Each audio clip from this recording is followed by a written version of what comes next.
Dictation start होगा 5 second बाद। Start.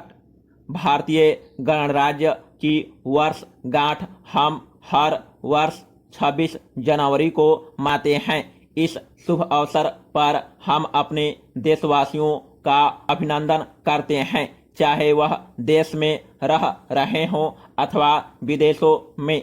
हमारे अनेक भाई बहन जो इस समय हमारे देश में नहीं बल्कि विदेशों में रह रहे हैं, उनको हम विश्वास दिलाते हैं कि उनके लिए हमारे हृदय में महत्वपूर्ण स्थान है और उनका कल्याण तथा संपन्नता में भारत सरकार तथा भारत के लोगों की गहरी रुचि है। हमें स्वाधीनता प्राप्त किए हुए अनेक वर्ष हो गए हैं, लेकिन अभी भी हमारे अनेक भाई ऐसे होंगे जिन्होंने स्वाधीनता के बाद के भारत को नहीं देखा होगा, किंतु आज के युग के संचार साधनों को देखते हुए उन्हें इस बात की जानकारी अवश्य होगी कि हमने इतने वर्षों में कितनी प्रगति की है और अंतर्राष्ट्रीय क्षेत्र में भारत का कितना महत्वपूर्ण स्थान है। हमने अपने देश में विकास के लिए पंचवर्षीय योजनाओं का सहारा लिया।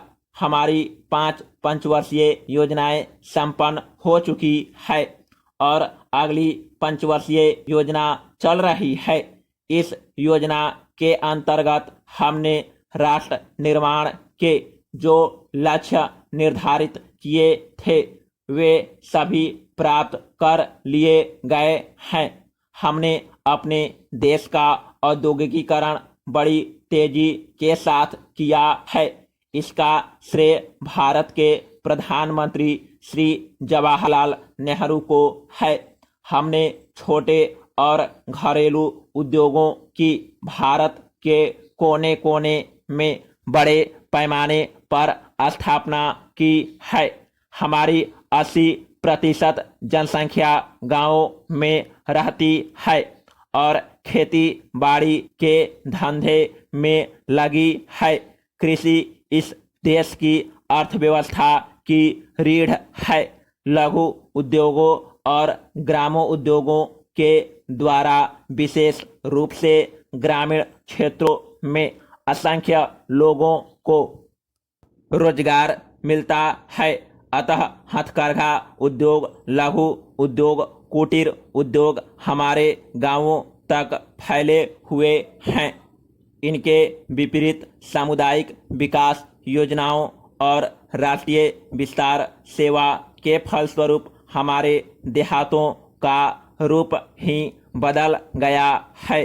खेती, शिक्षा, स्वास्थ्य, सफाई, यातायात, ग्राम विद्युतीकरण के क्षेत्रों में हमने उल्लेखनीय प्रगति की है। Paragraph change. संयुक्त राष्ट्र संघ और उसके बाहर के क्षेत्र में भी भारत ने अहिंसा और शांतिपूर्ण सहअस्तित्व के सिद्धांत का प्रचार और प्रसार किया। वसुधैव कुटुंबकम एवं पंचशील के सिद्धांत को विश्व के अनेक देश मानने लगे। हमारे जो भी भाई बहन दुनिया के अनेक देशों में हैं, उनसे हम आशा करते हैं कि वे अपने व्यक्तिगत आचरण, अपने आचार व्यवहार द्वारा भारत की सांस्कृतिक मर्यादा और गौरव का संरक्षण करेंगे, क्योंकि व्यक्तिगत संपर्क एक दूसरे को जानने और समझने का उत्तम माध्यम होता है। Paragraph change. हम एक बार फिर अपने देशवासियों को अपनी सद्भावनाएं एवं शुभ कामनाएं भेजते हैं तथा उम्मीद करते हैं कि हमारे प्रवासी देशवासी अपने देश की सुख समृद्धि के लिए दृढ़ संकल्प होकर रचनात्मक कार्य करेंगे। समाप्त।